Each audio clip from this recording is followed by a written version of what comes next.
안녕하세요. 연락철캠입니다. 오늘도 또 이런저런 흥미진진한 이 동네와 테슬라 이야기를 해야겠죠. 시작하기 앞서 댓글에 보니까 마이크로소프트는 여기가 아니라 시애틀에 있는데 실리콘밸리와 무슨 상관이냐는 댓글도 본 것 같은데요. 그러면서 약간 그게 좀 약간 한국형 사고. 실리콘밸리, 맞습니다. 본사는 시애틀에 있죠, 마이크로소프트는. 근데 여기 브랜치가 있습니다. 그것도 꽤 크게요. 작지 않습니다. 여기 실리콘밸리에는 본사가 있거나 본사가 없거나 어쨌든 브랜치는 있고 무려 2,000명이 넘는 마이크로소프트 쪽 사람들이 있죠. 일하시는 분이. 프로젝트가 그렇게, 물론 본사가 당연히 잘하고, 근데 여기도 만만치가 않습니다. AI라든지 다 팀이 있고요. 그리고 마이크로소프트의 또 다음 차세대 핫한 아마 퀀텀 쪽은 산타바바라에 있는 걸로 알고 있습니다. 애플도 디스플레이 팀은 이렇게 샌디에고로 보낸다든지 좀. 미국은 좀 브랜치지만 그게 약하지 않다라는 거죠.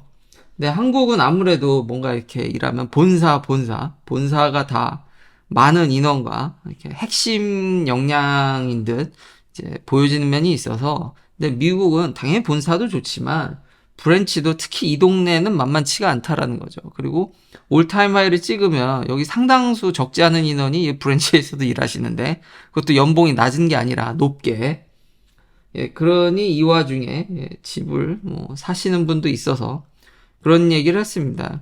마운틴뷰에 있어가지고 지나다 보면은 여기가 본사가 있나? 그런 착각을 일으킬 정도니까요. 당연히 본사는 시애틀이지만 여기 웬만한 브랜치들은 다 들어와 있다. 그게 이 동네 이점입니다. 실리콘밸리의 정말 이점, 인플로이로서의 이점은 동네를 안 바꾸고 그냥 내가 살던 데 그대로 있으면서 이직이 굉장히 자유롭다라는 겁니다. 옮겨서 어제까지는 이 회사에 일했다가 다음날 바로 다른 회사로 출근하는 그런 진풍경도 많이 보여지고요.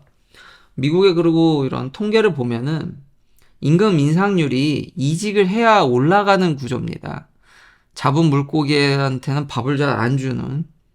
이직을 해야지 임금 인상률이 훨씬 그 자리에서 있으신 분보다 높기 때문에 이직이 좀 이런 환경도 더불어서 이직이 더 많은 편이고.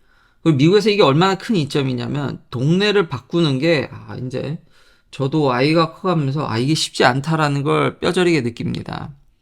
지금까지 미국에 살면서 정말 많은 주를 바꿨는데 그건 제가 좀 몸이 가벼워서였죠. 근데 지금은 살도 쪄가면서 엄청 쪄가면서 몸도 무거워져가지고 여러 가지로 딸린 식구들이 많아지면서 적응의 문제, 주마다 문화가 너무 다르고 이번 교통사고에서도 보여줬듯이 처리 문제나 이걸 바꾼다라는 게 되게 어렵습니다. 그러니까 그걸 회사가 여전히 잘 이용하죠.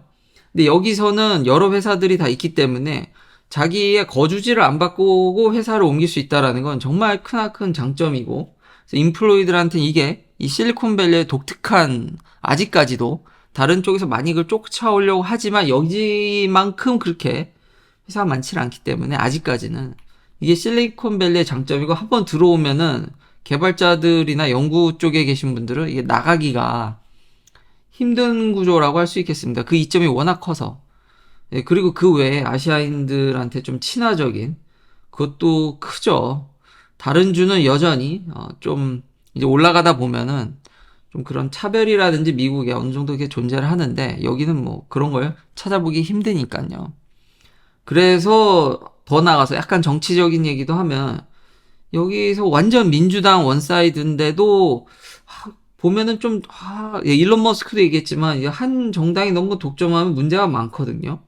그리고 문제점이 있음에도 불구하고 왜 사람들이 계속 이게 좀 원사이드 한 면이 있는 것도 살아보니까, 기사로 접해서는 알고 있었지만 살아보니까 그게 또 훨씬 와닿더라고요. 아시안에 대한 친화적인 면들, 다양성에 대한 존중, 그거는 확실히 메리트이 큰 것 같습니다. 그리고 엔비디아의 어닝콜이 있었죠. 모든 예상치를 비트했죠. 중국의 수출길이 막혀도 지난번에 얘기했듯이 잘 팔고 있죠. 코에 가면 코걸이고 귀에 가면 귀걸이인 듯한 게 오늘 이제 주식이 좀 내렸는데 가격도 많이 올라서 그런 건가요? 아직 그러니까 중국에 대한 여전히 수출 제한이 계속해서 이제 위험 요소로 작용하고, 그리고 커스텀 칩 각 회사들이 준비하고 있는 그게 과연 될지, 캐논과 더불어서 그 캐논에서 나노 임프린트 리소그라피라든지 이게 다품종 소생산으로, 근데 그게 쉽지가 않죠. 지금 현재 구조는, 파운드리 구조는 그냥 발주를 많이 할 수 있는 친구한테 파워가 있고, 엔비디아의 파워는 지금 애플 다음으로 TSMC한테 영향력을 미치고 있기 때문에 과연 그런 반도체 구도가 어떻게 깨질지 아니면 그냥 갈지, 그런 위험 요소는 이미 익히 잘 알려져 있는데 그것 때문에 내렸다는 거는 좀 그냥 갖다 붙이는 게 아닐까 라는 생각도 듭니다. 하지만 아직까지는 당장은 근미래에 그렇다라는 거지 엔비디아를 대체할 만한 플랫폼은 아직은 모르겠습니다. 그리고 샘 알트만이 오픈 AI로 돌아왔는데요. 정말 드라마틱하죠. 여기 아까 얘기했듯이 그 실리콘밸리 분위기, 그러니까 오픈 AI 헤드쿼터는 샌프란시스코에 있습니다. 여기 있는 개발자들이 마이크로소프트로 간다 한들 시애틀로 가지 않겠죠. 왜냐면 여기 있는 개발자들은 대부분 여기 있길 원합니다. 그래야 자기 동네를 안 바꾸니까. 한국하고 좀 다릅니다. 주를 바꾼다라는 느낌은 좀 더 과장 보태면 나라를 바꾼다는 의미랑 거의 비슷하게 여전히 많이 미국도 통합되어 가고 있지만 한국에서 동네를 바꾸는 것보다 훨씬 더 큰 의미입니다. 그러니까 여기 개발자들이 여기 있고 싶어 하지 그쪽으로는 넘어가기를, 그렇죠. 그런 분위기가 여기 있기 때문에, 그래서 집값에도 연동돼서 그렇게 얘기를 한 겁니다. 여기 있는 사람들이 갑자기 다 시애틀로 갈 리는 없으니까요. 여기로 가겠지. 여기 마운틴뷰에 있는 브랜치로 가기 때문에. 그리고 여기에 음모론이라든지 여러 가지 것들이 있는데요. 지난번에도 얘기했지만 그런 이야기들 조금 뭐 적용을 할 수도 있겠지만 저는 계속해서 똑같은 생각입니다. 이게 약간 좌쪽인데, 그러니까 두 얼굴이죠. 상업화에 대한 거에 대해서 돈에 대한 이득은 또 칼같이 취하려는, 뭔가 여기가 좀 자유롭고 히피의 문화고 다양성도 존중하면서 AI에 대한 안정성도 고려하는 것 같지만 실상 상당수 인플로이들은 주식으로 캐시아웃 하는 것에 당연히 그 인간의 뭔가 이중성이라고 할까, 그게 너무 잘 나타나는, 캘리포니아인들의 그 두 얼굴이 이 사태에서도 너무 잘 나타나고 있고, 이미 인플로이 대부분이 샘 알트만을 지지하는 현 상황에서 구테타를 한다라는 게 지금, 그래서 이 사진이 다 새로 꾸려졌죠. 그런 문화적인 면들, 이 실리콘밸리 문화적인 것도 잘 나타나는 것 같아서 다 한번 다뤄봤습니다. 그리고 테슬라가 가격을 뭐 디스카운트 했다 그러는데, 이거 인벤토리를 다운 시킨 거지 현재 파는 가격을 깎은 건 아닙니다. 그리고 이제 엔드 오브 쿼터 푸시, 근데 누구는 이제 아직 엔드 오브 쿼터 푸시 얼마 안 남았는데 이걸 미드라고 표현하는 사람도 있더라고요. 아직 그래도 시간이 좀 남았는데 깎은 거 아니냐. 근데 다시 한번 제가 지금도 확인해 봤는데, 물론 나갈 때는 어떻게 될지 모르겠지만 인벤토리만 깎고 있고 3,000불을 일괄적으로 깎지는 않습니다. 그러니까 인기 있는 거보단 좀 비인기에 치중된 면이 있고요. 늘상 테슬라가 인벤토리에서 안 팔리는 모델을 좀 깎는 수준으로 보여서, 근데 인벤토리 레벨을 체크해 보면은 3랑 Y는 좀 장난이 아니죠. 근데 물론 이걸 100%또 그대로 고지고대로, 이 그래프는 수요와 공급의 문제인 거고, 테슬라는 이제 라지 볼륨이기 때문에 3랑 Y는 주문량도 봐야 되는데 주문량은 저희가 모르죠.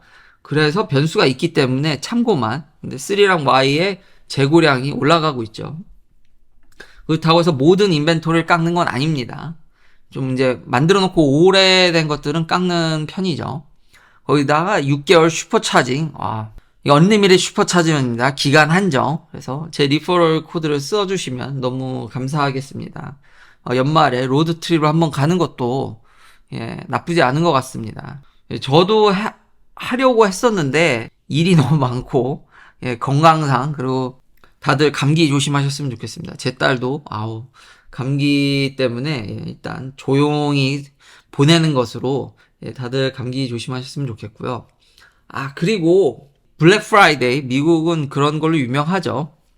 그리고 요즘 주식들 보면은 참 위험할 만큼, 정말 예상을 벗어난 만큼, 다시 한번 엔비디아 주식 볼 때마다 다모다란 교수님이 너무 생각나는데 정말 맞추기 어려운 이 와중에 정고점을 뚫었다 좀 내려왔지만 약간 미국은요 이게 계절 특성이 있는데 주식에 항상 다 맞는 건 아닙니다만 확률적으로 연말에 이렇게 가는 이유가 참 그 블랙 프라이데이, 땡스기빙 이제 땡스기빙이죠. 주식시장 안 엽니다. 미국의 공식적인 페더럴 할러데이이기 때문에 목요일이지만 보통 금요일까지 업저버 할러데이로 그냥 다 목금 쉬고 학교 같은 데는 애들 비행기 타고 집에 가라고 나라가 커서 수요일도 오전 수업만 하는데 뭐 어떤 회사는 수요일부터 쉬기도 합니다. 대부분 그래도 적지 않은 회사들은 수요일까지는 일을 하죠. 근데 뭐 오전에만 근무한다든지 뭐 제각각이긴 한데 너무 연말에 이게 공휴일이 몰빵이 돼 있습니다. 그러니까 소비가 굉장히 촉진되기 쉬운 구조라는 거죠. 땡스기빙은 무조건 11월 셋째 주 목요일인데 그리고 연말 오면 연말에 또 다 쉬죠. 12월 달에. 그러니까 너무 큰 명절이 11월에도 있고 12월에도 크리스마스 시즌 이 매달 정말 엄청 큰 헐러데이가 팡팡 터지니까 항상 그런 건 아니지만 그래서 계절적 특성이 유독 미국에서 좀 더 나오는 이유가 연말에는 어쨌든 세일을 촉진하려고 하고 올해는 좀 덜 한다고는 하지만 두 방 큰 것들이 있기 때문에 항상 그게 좀 확률적으로 올려주지 않나라는 생각도 듭니다. 중국 데이터 판매량을 보면은 가격을 좀 올렸죠. 잘 파니까요. accumulate 데이터를 보면은 계속 높은 수준으로 중국에서도 잘 팔고 있는 것으로 보입니다. 핑크색이 23년 4분기인데 나쁘진 않은 것 같습니다. 중국에서도 여전히 호조를 이어가고 있고 그리고 X에서는 이게 좀 핫하고 있는데 기사로도 많이 나왔는데 그리고 지난 댓글에서 보면은 어떻게 테슬라가 그록이나 이런데 뭐 법적으로 문제가 있는 이런 비판적 댓글이 있는데 너무 빨리 기사나 이런 현상으로도 제가 한 얘기가 요즘 너무 빨리 증명이 돼서 뗄래야 뗄 수 없는 관계라고 했죠. 밀런 머스크가 이걸 테슬라 보드 지나고 얘기를 해보겠다 하고 그러니까 XAI에 대해서 그러니까 지금 마이크로소프트랑 오픈 AI 사태랑 좀 비슷한 면이 있죠. 어쨌든 큰 지금 LLM을 트레이닝 하려면 리소스가 엄청나게 필요로 하고 테슬라의 엄청난 데이터, 도조라든지 리소스가 풍부한 테슬라가 그리고 이미 제가 얘기했듯이 직간접적으로 이미 연관이 돼 있다고 그랬죠. 자회사는 아니더라도 이런데 어떻게 그록이나 이런 걸 얘기를 안 할 수가 있겠습니까? 테슬라에 이렇게 영향이 있는데 이미 이것에 대해서 논의가 이루어지고 있다고 하지 않습니까? 이 논의를 하겠다고 그러고 그러니까 XAI에 테슬라가 투자라든지 아니면 AI에 대해서 이제 직접적으로 파트너십에 대한 얘기가 이제 인플루언서인 데이블리 님께서 나온 거에 대해서 일론 머스크가 직접 댓글을 달았는데요. 그래서 결국 지금까지 제가 얘기했던 그 추세가 크게 다르진 않습니다. 그러니까 관계가 없진 않다. 그러니까 얘기할 만하다라는 거죠. 얘기를 안 할 수는 없다라는 거죠. 근데 너무 AI가 요즘 핫하니까 장점만 생각하시는데요. 그러니까 레버리지의 끝판왕이죠.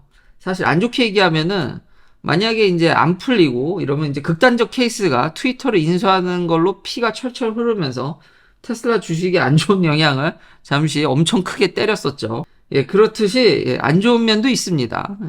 근데 제가 얘기하는 거는 사람들이 이제 너무 좋은 거에만 이제 함몰돼서 그리고 이제 그것에 대해서 이제 비판하시는 분들인데 어쨌든 포인트가 다르지 않습니까? 저는 연관이 있다라는 걸 강력히 얘기하는 거지 그 연관이 항상 물론 지금 AI가 워낙 중요하고 저도 AI의 이 버블은 지금 뭐 없는 무형의 아무것도 없는 거에서 그냥 버블이 터지는 게 아니라 진짜 실체가 있는 거에 대한 기대감이기 때문에 중요성을 누누이 얘기를 했고 긍정적으로 보지만 진짜 한 치 앞을 못 보기 때문에 안 좋은 극단적인 상황도 있을 수 있다라는 점. 지금 제가 계속 얘기하는 건 연관은 무조건 있다. 그리고 그록에 대해서 이제 겨우 3개월이고 every 3months마다 더블링 된다라는 점. 컴퓨테이션 파워가 엄청 필요하죠. 앞서 얘기한 거랑 똑같은 거고. 그리고 데이터만 무조건 모은다고 잘 되는 게 아니죠. 이미 그것에 대한 토론이 AI에 대한 어떻게 트레이닝에 대한 가이던스 이런 것들이 이미 X에서도 활발하게 이야기되고 있고 이미 옛날부터 이미 오래전부터 데이터라든지 컴퓨테이션 파워라든지 뭐 이런 거는 익히 이미 알려져 있는데, 데이터만 모아서는 이제 안 될 것 같다라는 댓글도 본 것 같은데, 퀄리티가 중요하죠, 이제는. 퀄리티 정말 중요하고 맞는 얘기인데, 사실 데이터가 많아야지 퀄리티를 컨트롤할 수 있는 능력이 생기는 거지. 딱 진짜 무슨 효율 극강으로 딱 퀄리티 있는 데이터만 딱, 불가능합니다.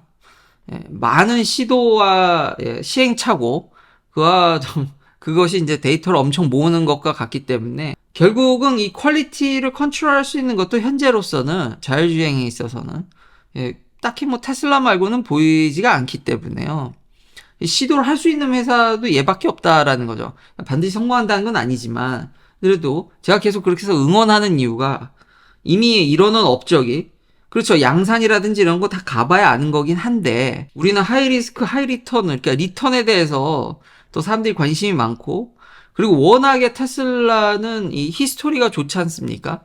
그만큼 많은 걸 이뤄냈고 일론 머스크 역시 스페이스 X라든지 테슬라를 통해서 보여준 게 너무 많기 때문에 그러니까 앞으로도 꼭 잘한다는 보장은 없지만 워낙 지금까지 압도적으로 너무 잘해왔기 때문에 그렇다고 다 제가 얘기했듯이 앞선 그 레버리지 효과라든지 다 만족스러운 건 아니지만 여전히 응원할 수밖에 없다라는 거죠. 왜냐하면 다들 뭐 전기차에 대해서 쉬어간다고는 하지만 결국은 몇 년이 지났는데 제가 이 채널을 운영한 지가 4년이 넘어가는데도 5년을 향해 가는데도 뭐 바뀐 게 있습니까? 도대체 내연기관들은? 그때 그 스탠스나 지금이나 1도 바뀐 게 없지 않습니까? 과연 일론 머스크가 아니었으면은 제가 이런 차를 몰아볼 수 있을까? 이런 환경? 정말 제가 꿈에 그리던, 제가 원하던 모습을 그래도 그려주시는 분인데, 그래도 응원을 해야 되지 않을까. 다시 한번, 그게 잘 느껴져서, 일론 머스크와 테슬라를 그래서 열심히 응원합니다. 마지막은 소디움 배터리인데요. 노스보트도 이제 소디움 배터리를 이런 분위기 때문에 제가 한 몇 개월 전부터 계속 소디움 배터리를 계속 얘기하는 거죠. 나트륨 배터리 더 싼 이제 리튬도 비싸다 더 싼 거기다가 소디움은 소디움 애쉬 같은 경우는 미국에 뭐 너 철철 넘쳐나죠. 미국이 매장량 압도적으로 1등입니다. 저 지금 160W/kg이면은 LFP 근처는 왔습니다. 언저리.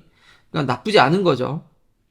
근데 노스보트는 저걸 양산을 지금 뭐 한다라는 건 아니고 연구를 하고 꽤 늦게 양산이기 때문에 저건 역시 가봐야 되는 거긴 합니다. 근데 이제 연구적으로는 적지 않게 많은 회사들이 CATL은 당연하고 중국 회사들은 거의 미쳤고 여러 분위기가 그래서 제가 미리 이거를 그냥 아름아름 들었기 때문에 그렇게 해서 좀 얘기를 했던 겁니다.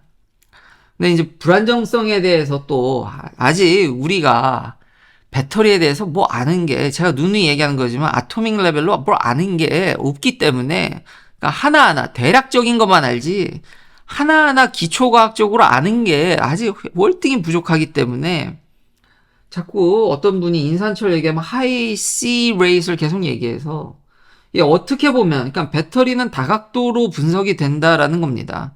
그러니까 한 줄로 그렇게 쉽게 캐릭터가 요약되지 않기 때문에 그거를 부풀려 얘기하면 그렇게 얘기할 수 있죠. 당연히 소디움 배터리도 마찬가지입니다. 그러니까 하이 C 레이트로 밀어붙이면요. 이 소디움 자체가 리튬에 비해서 아톰 사이즈가 더 큽니다. 그러면 인터컬레이션 그러니까 일론 머스크는 그 책장에 들어간다는 이렇게 표현을 했죠. 그런 비유적인 표현. 그거 참 좋은데요. 제가 그런 비유적인 표현이 너무 부족해서 이걸 좀 쉽게 어떻게 얘기해야 되나. 쉽게 설명하다 보면은 오히려 핵심을 빼버리게 되는 이러니까 아무래도 여전히 대학 교육에서 이렇게 4대가 존재하는 거겠죠. 아무리 100을 알아도 이 전달을 1밖에 못하면 좋은 선생이라고 할 수 없듯이 10개만 알아도 10개를 다 학생한테 전달하면 참 좋은 선생인데 제가 이게 좀 비유 능력이 떨어지는 것 같습니다. 그러니까 이제 교육적인 면에서도 어떻게 자기가 아는 걸 전달하는 연구하시는 분들이 있겠죠. 참 그 비유가 좋은데 돌아와서 이 소디움의 인터컬레이션의 키네릭 에너지가 좋지 않습니다. 그러니까 강제로 막 밀어 넣어버리면은 거기서 부서지겠죠. 그래서 하이 C 레이스로 가면은 이 사이클 스테빌리티가 떨어집니다. 막 부서지는 거죠. 요런 부분들 그래서 좀 의심이, 그러니까 안정성에 대해서 여전히 의심이 있어서 한 방에 파워를 끌어내기가 소디움으로는 더더욱이 어렵습니다. 근데 이제 리튬 하이니켈 같은 데는 막 엄청 달라붙죠. 그냥 다각면으로 갖다 그냥 붙으니까 에너지 덴시티가 그래서 높은 거고. 근데 그 대신 터지기가 쉽죠. 그래서 요즘 뭐 미드니켈이니 결국은 뭐 트렌드는 에너지 덴시티를 떨어뜨리는 거죠. 예, 에너지 덴스는 이렇지만 하이 C 레이스를 밀어붙이면은 그런 문제도 그랬을 시에 그런 문제가 있지만 그렇게 안 하면 되지 않습니까? 아니 뭐 셀 하나만 가지고 팩을 만드는 건 아니니까요. 그러니까 C 레이스를 억제하고 그러니까 디자인을 어떻게 하냐에 따라서도 소디움 배터리로 팩을 잘 꾸릴 수도 있습니다. 근데 아무래도 에너지 덴스가 떨어지는 건 명확한 사실이고 저런 문제가 있으니까 좀 고성능 차에는 쉽지는 않겠지만 에너지 스토리지로는 딱이죠.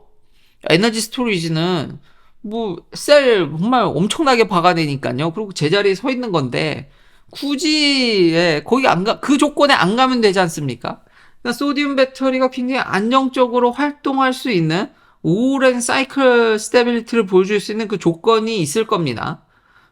그 윈도우가 좀 좁은 것 뿐인데 거기에서만 움직이게 하면은 오히려 더 싸게 안전하게 극단적으로 운영을 할 수 있기 때문에 이게 배터리는 변수가 진짜 많다라는 점 다시 한번 알아주셨으면 좋겠고 스텔란티스는 CATL과 유럽에서도 얘기를 하기 시작했습니다.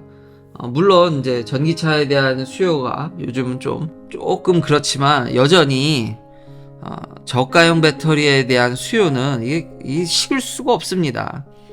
배터리 사업은 제가 누누이 얘기했지만 여기서 뭐 원가 절감 할 게 없습니다. 원재료 이퀄 배터리이기 때문에 물질을 바꾸지 않으면 가격을 낮추기가 이것도 몇 년째 얘기하는 건데 바꾸기가 어렵기 때문에 아니면 물질 가격이 떨어져야죠. 완전히 그냥 그렇지 않으면 가격을 내리기 어려운 구조이기 때문에 이렇게 좀 흘러가지 않을까. 어떻게 해서든지 옵티마이즈를 극단적으로 하고 조건을 잘 잡아서 쓰는 쪽으로 하지 않을까라는 생각이 듭니다. 개인 영상 시청해주셔서 감사합니다. 다음도 테슬라 관련 이야기들로 찾아뵙겠습니다.